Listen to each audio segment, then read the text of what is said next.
Jadi tadi saya lanjutkan bahwa untuk rahasia sukses budidaya itu pertama adalah terletak di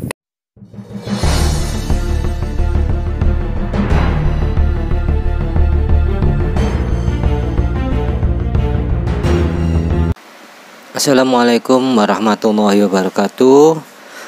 Ikuti terus, tonton terus, dan jangan lupa subscribe, like, and share. Oke guys, ini kembali saya review ya guys untuk tambak yang pasca banjir yang dulu pernah saya upload beberapa waktu yang lalu. Jadi semenjak pasca banjir itu ya guys, saya melakukan treatment terhadap airnya, yaitu saya berikan probiotik mungkin sekitar berapa ya, sekitar 5 ppm lah, sekitar 5 ppm atau sekitar 9 sampai 12 botol ini guys. Ini guys ya. Di sini masih ada lagi guys, di sini banyak ini. Nah ini guys. Jadi kalau beberapa waktu yang lalu ada yang komentar untuk ditunjukkan botol probiotiknya. Nah ini saya tunjukkan botol probiotiknya. Cuman memang ini tidak ada mereknya guys. Ini buatan sendiri ya guys. Buatan sendiri, melihat konten-konten di YouTube yang lain. Sebenarnya ini masih istilahnya saya uji coba juga guys ya. Jadi makanya saya masih belum bisa merekomendasikan komposisinya seperti apa. Tapi yang jelas saya mengambil cara pembuatan probiotik dari konten lain. Intinya saya hanya melakukan pengecekan di ini guys, di kualitas probiotiknya ya. Jadi kualitas probiotik yang baik itu baunya cenderung harum asam guys ya. Jadi mungkin agak kayak seperti tape, tapi ya enggak ini tape sekali gitu loh. Yang jelas tidak boleh probiotik itu berbau busuk ya guys. Sama sekali tidak boleh, karena kalau probiotik itu berbau busuk itu berarti probiotiknya enggak jadi guys. Karena bakteri yang ada di dalamnya itu bukan bakteri baik. Jadi probiotik harus dipastikan baunya harum, agak asam-asam. Jadi kalau memang baunya harum, agak asam-asam, mungkin bisa dipastikan bakteri yang ada di dalam probiotik itu bakteri baik ya guys. Jadi kemarin saya hampir tiap minggu itu saya lakukan treatment air, karena cuaca tidak menentu guys. Apalagi kemarin agak hujan lagi guys ya. Jadi saya juga takutnya nggak bisa sempat kesini karena banjir. Jadi saya istilahnya saya rutini melakukan treatment air dengan menambahkan atau pemberian probiotik sedikitnya 9 sampai 12 botol ini ya guys. Jadi kalau 10 ini kan 1500 ya, 1500 cc atau 1,5 liter, 15.000 ya. Kalau 10 botol itu berarti sekitar 15.000 atau 15 liter gitu ya guys. Mungkin kalau dari ppm nggak sampai 10 ppm guys ya, karena ini luasan tambak ini kan 3.800 meter persegi. Jadi kalau di ppm kan itu kalau 10 ppm harusnya 38 botol atau 38 liter. 38 liter. Sedangkan ini yang saya berikan itu adalah sekitar 10 botol. 10 botol itu adalah 15.000 atau 15 liter. Jadi ya sekitar kurang lebih 4,5 ppm lah, atau 5 ppm gitu.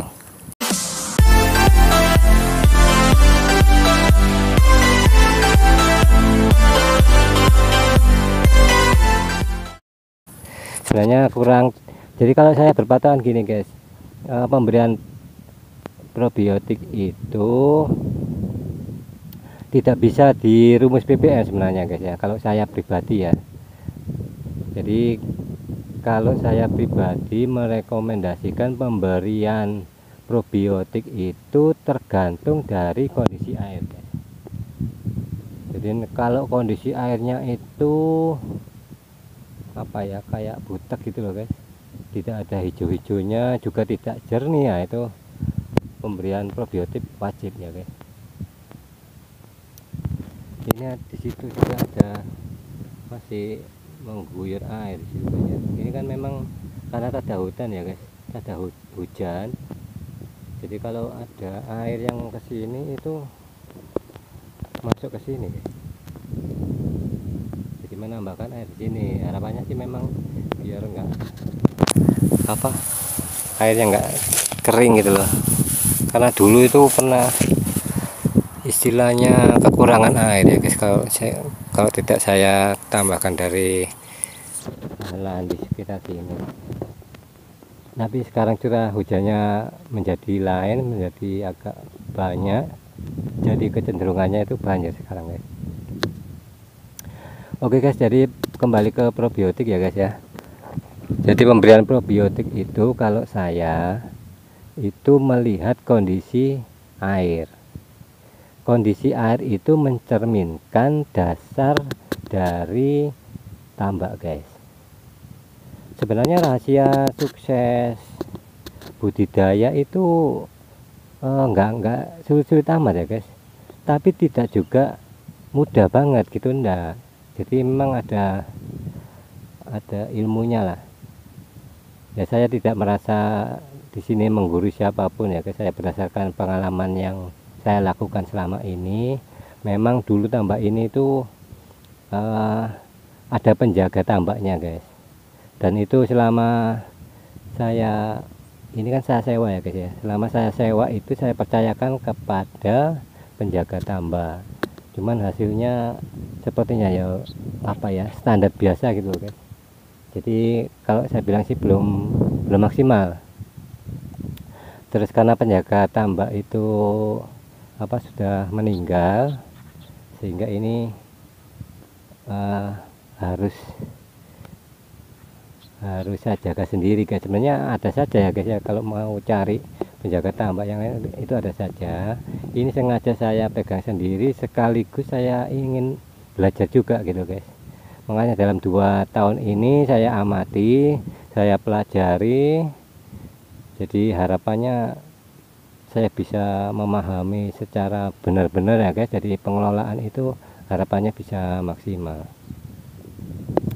gitu ya guys. Jadi kalau saya bilang bahwa rahasia sukses budidaya apapun ya guys, budidaya bandeng, budidaya panami, budidaya lele, budidaya apalagi mujair, bader, itu semua hampir sama guys, semua hampir sama. Yang membedakan hanya komposisinya. Jadi kalau ini saya bilang rahasia budidaya tambak itu adalah terletak dari dasar tambak guys. Kenapa terletak dari dasar tambak? Karena di situ dasar tambak itu akan bicara banyak bahwa tambak itu dalam kondisi sehat atau tidak. Jadi mungkin guys bisa melihat itu guys ya, tanah yang ada di dasar ini, di dasar tambak ini, itu bisa dilihat, diambil tanahnya, penampakannya itu bisa dilihat guys. Kalau penampakannya hitam, nah itu menunjukkan bahwa dasar tambak itu kurang sehat guys. terus ditambah lagi baunya guys, jadi cium.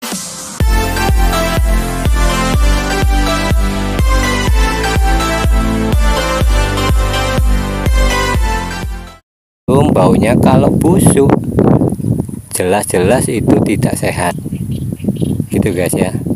Jadi tambak itu tidak boleh dasarnya berwarna hitam dan berbau busuk, karena disitu mengindikasikan bahwa bakteri yang ada di dalam itu adalah bakteri jahat guys, bakteri patogen atau apa gitu lah, sejenis itulah. Makanya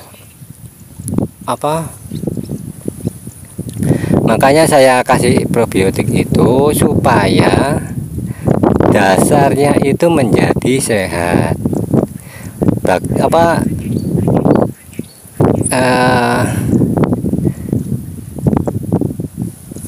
Sebentar kayak ini harus tak masukkan dulu ya guys. Ini mungkin saya coba push dulu. Ini harus saya masukkan karena ini kena panas nanti mati ini bakterinya guys. Idealnya memang memasukkan probiotik itu di waktu pagi sama sore ya guys, karena saya hanya sempatnya itu di siang hari, jadi ya mudah-mudahan nggak pengaruh. Untungnya sih dasarnya tambak ini cukup dalam.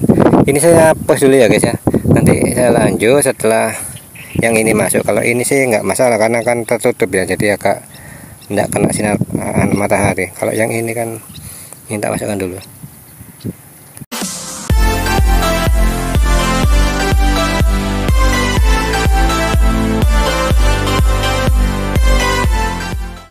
Oke ya guys, saya lanjutkan ya guys. Ini sudah saya masukkan probiotiknya sambil saya kasih pakan tadi barusan guys. Oke, jadi tadi saya lanjutkan bahwa untuk rahasia sukses budidaya itu pertama adalah terletak di dasar kolam, dasar tambak gitu ya guys. Tambak budidaya, kolam budidaya, terserah budaya apapun, bisa lele, bisa mujair, bisa bandeng, bisa bader, panami sekalipun, itu melihatnya dari dasar kolamnya guys. Jadi dasar kolam itu harus benar-benar steril kalau saya bilang. Jadi bakteri baik itu tergolong steril guys. Kalau ternyata ada kebusukan di dasar lahan, dasar kolam atau dasar tambak, itu berarti bakteri yang menguasai kolam itu adalah bakteri jahat guys. Jadi makanya harus kita imbangi. Kalau bisa di awal itu sudah dilakukan pemberian probiotik ya guys.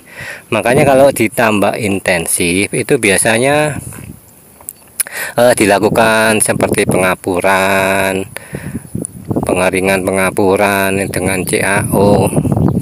Itu tujuannya supaya itu membunuh bakteri patogennya, juga menetralisir keasaman.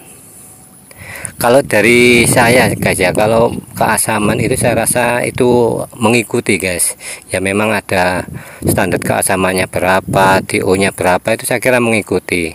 Kalau kita paham air guys, jadi saya lanjutkan ya. Kalau dasar kolam atau dasar tambak itu sudah dipastikan tidak busuk guys, nanti pH itu mengikuti guys. pH itu menjadi keasamannya juga baik, karena bakteri baik itu kan juga makhluk hidup ya guys ya. Jadi bakteri tidak akan bisa hidup dengan kondisi yang tidak dibutuhkan ini, dibutuhkan hidupnya, kebutuhan hidupnya.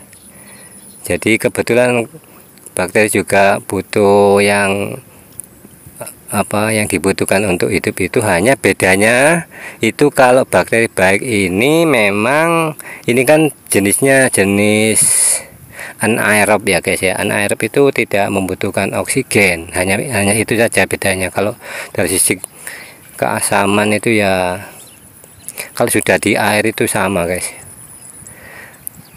Jadi kalau di dasar air itu mungkin keasaman dari ikan memang tidak sama dengan bakteri untuk berkembang biaknya ya guys.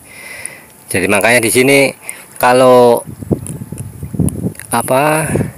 kalau airnya ini dalam kan otomatis pH-nya juga berbeda dengan yang ada di permukaan, termasuk oksigennya juga berbeda guys ya. Jadi oksigen air di permukaan air dengan di dasar air itu juga akan berbeda. Jadi itu saja, memang ada perbedaan sedikit lah. Otomatis nanti bakteri baik kalau sudah menguasai di dasar kolam itu akan menciptakan suasana yang baik, lingkungan yang baik bagi budidaya guys. Jadi nanti airnya itu berubah bisa jernih. Kan probiotik ini juga guys, probiotik ini juga kan merupakan pupuk ya guys.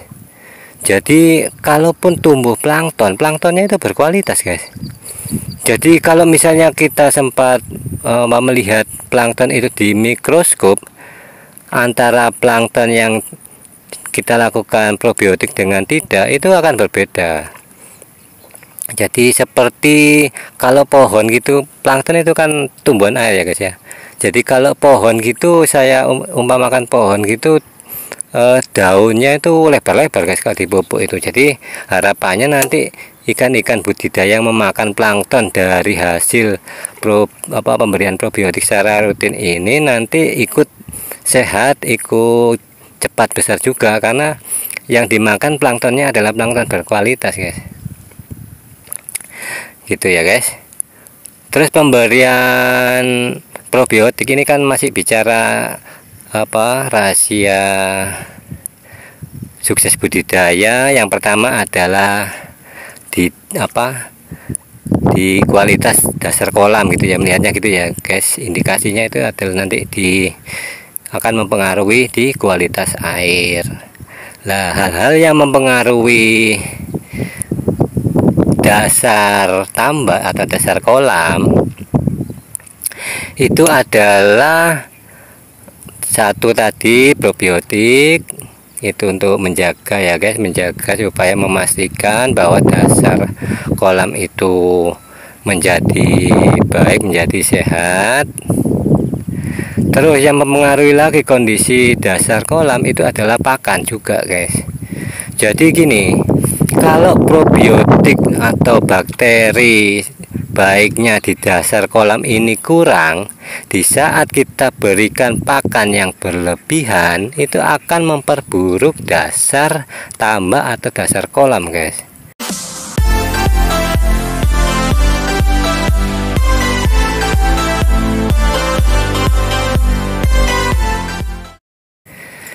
Jadi nanti yang terjadi itu ikan tidak menjadi besar, tapi malah mati guys, fatal guys. Karena apa? Karena sisa pakan yang tidak habis itu nanti akan berubah menjadi amonia guys, dan itu yang akan membahayakan ikan budidaya. Makanya pemberian pakan itu harus pas ya guys. Artinya pas itu gimana? Kalau selagi dasarnya itu sehat nggak masalah guys, pakan dikasih sebanyak mungkin akan tidak masalah. Karena apa? Karena dasar tambak itu sudah dikuasai bakteri baik, otomatis sisa pakan itu nanti akan terurai oleh bakteri baik itu guys, sehingga masih bisa dimakan oleh ikan budidaya. Terus gini guys, kalau dasarnya baik, dasar kolam baik, sehat, itu akan berpengaruh di air. Airnya menjadi jernih, DO-nya juga baik. Artinya plankton itu nanti, jadi gini guys, perbedaan plankton yang dikasih probiotik itu berbeda guys. Kalau plankton yang mungkin kita kasih pupuk yang kimia itu ya guys ya, planktonnya mungkin banyak, tapi planktonnya yang terlalu booming nanti akan ikut mengambil oksigen dalam air guys. Padahal oksigen di dalam air itu juga dibutuhkan oleh ikan budidaya, utamanya pada malam hari, karena plankton itu kan tumbuhan, membutuhkan oksigennya itu di waktu malam hari. Makanya kalau planktonnya banyak, booming di malam hari mesti ikannya munggut guys, karena dia berebut oksigen antara plankton dengan ikan budidaya.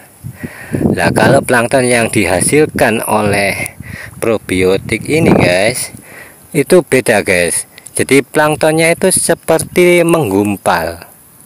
Jadi terpisah antara plankton dengan air. Jadi ada jernih-jernihnya gitu loh guys. Jadi walaupun planktonnya agak banyak, tetapi DO-nya itu terjaga. Jadi tidak sampai kekurangan oksigen ikan budidaya itu, karena dia masih menyisakan air yang jernih, sehingga tidak banyak mengurangi oksigen air yang dibutuhkan oleh ikan. Gitu ya guys. Jadi ini untuk rahasia sukses ini mungkin sementara saya sampaikan gini saja ya guys, karena terus terang saya tidak punya banyak waktu ya guys untuk mengedit atau menulis atau apa. Saya pernah juga mengedit ya guys, saya tulis terus saya kasih tes gitu ya.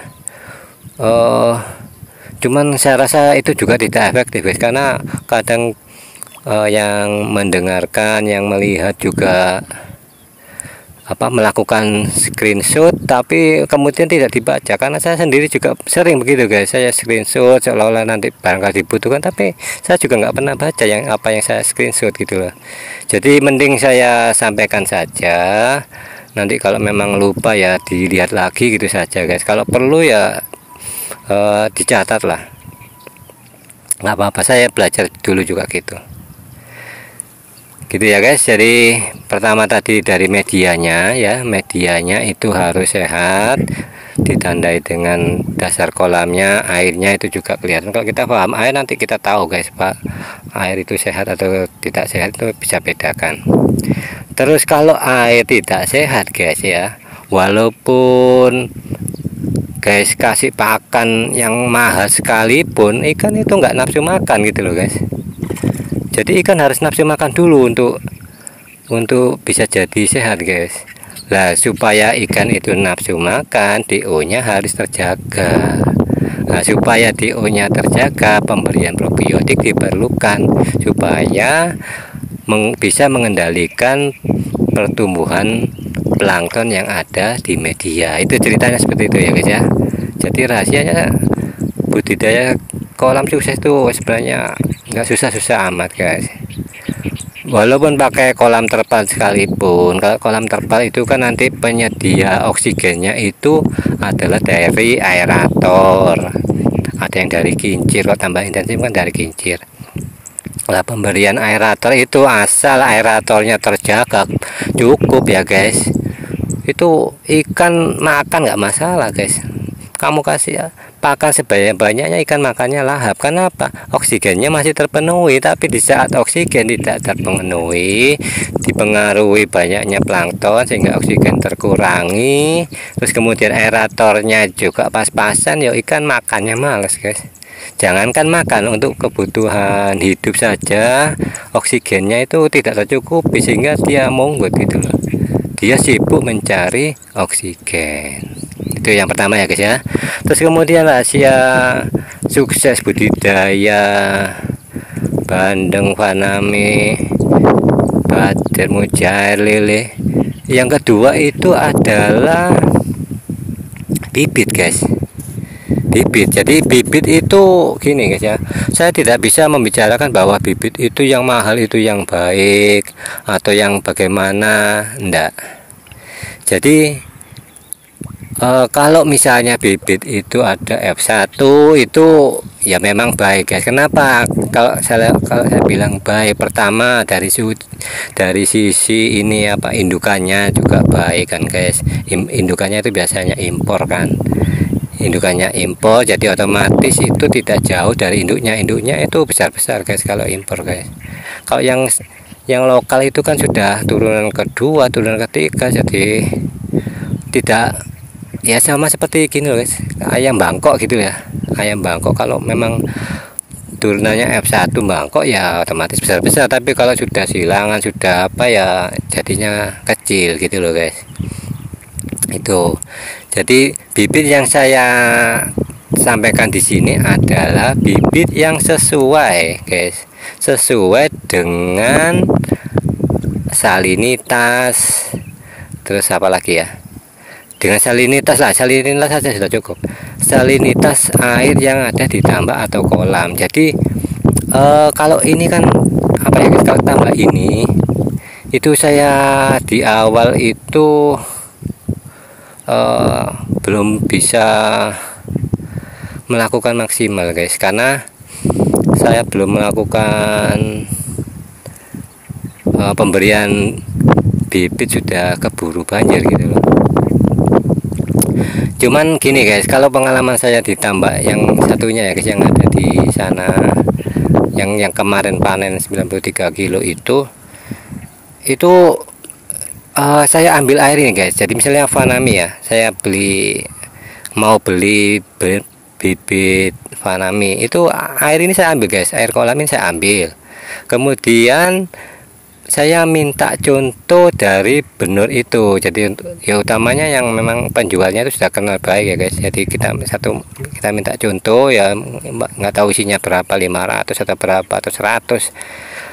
Lah nanti airnya itu kita ganti dengan air yang ada di tambak ini guys, airnya yang sama.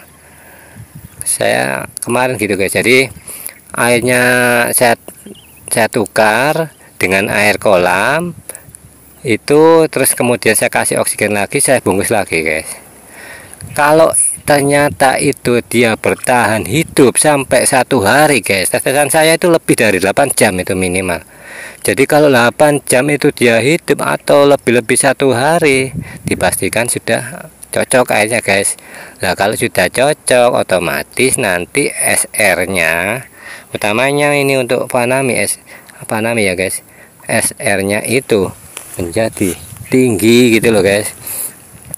Kalau yang di tradisional itu biasanya SR nya rendah sekali loh guys, rendah sekali. Coba nanti sekali-sekali dihitung lah, tebar berapa, dapatnya berapa kilo, size berapa, itu nanti akan ketahuan sebenarnya yang hidup itu berapa ekor tuh ketahuan guys. Kalau prediksi saya itu kalau tradisional biasa itu hanya 5% guys, kecil sekali 5% ya guys. Cuman kadang apa ya, yang ada sekarang itu kan yang terjadi itu Vanami itu dianggap sebagai tambahan saja gitu loh guys.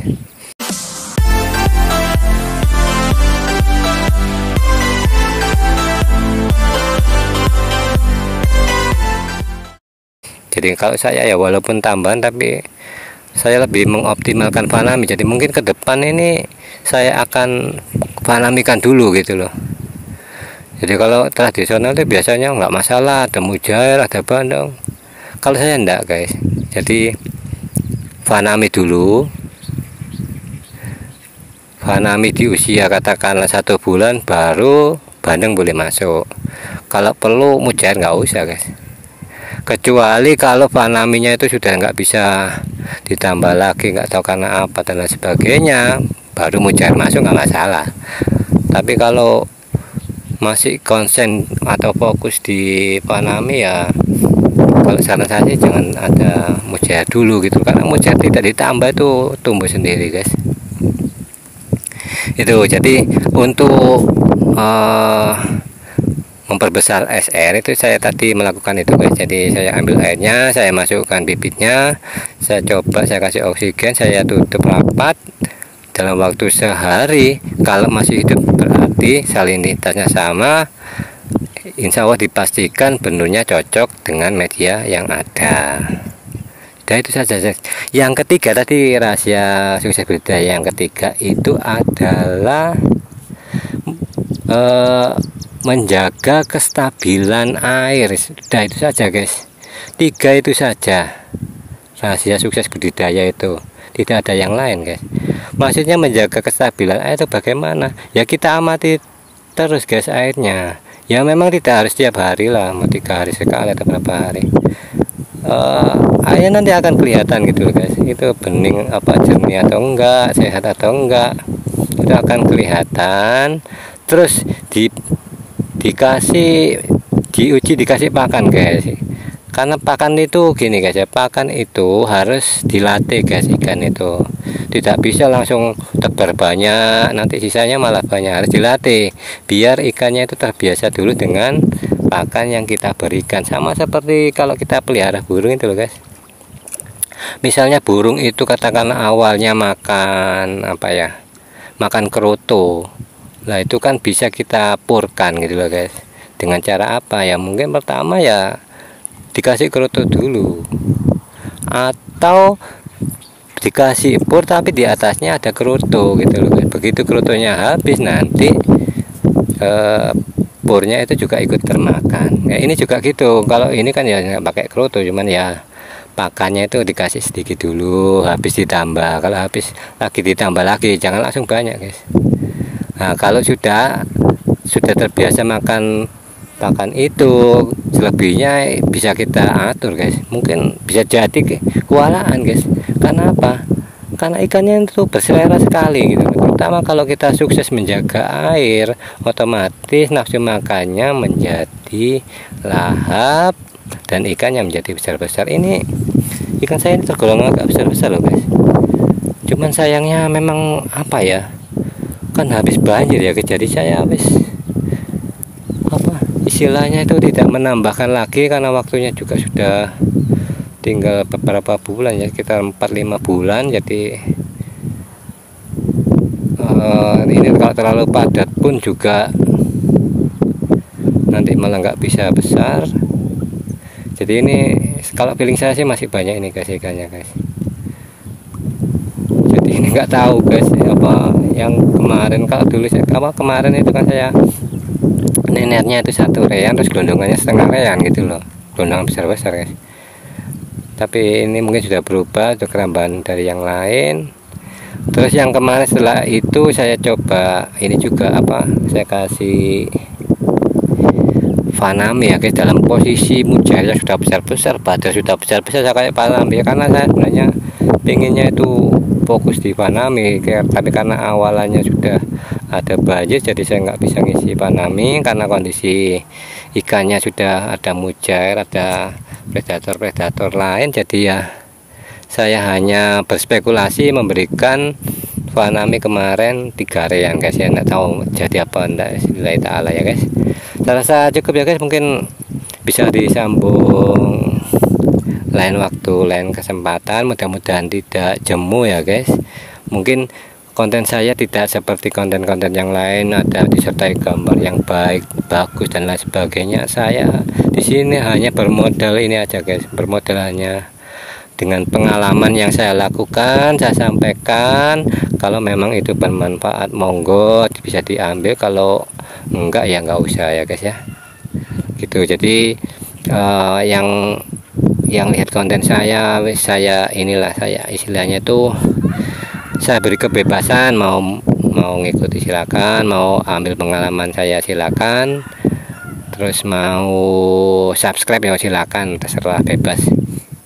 Oh ya, saya ingat guys, kalau tadi ya, kalau di awal tadi pemberian probiotik itu, kalau saya guys kan tidak ini apa, tidak pakai rumusan ppm. Kalau saya itu hanya penebaran probiotik itu ada nilai maksimalnya guys. Sekali penebaran, kalau untuk udang itu saya apa ya, rekomendasikan untuk tidak lebih dari 10 ppm.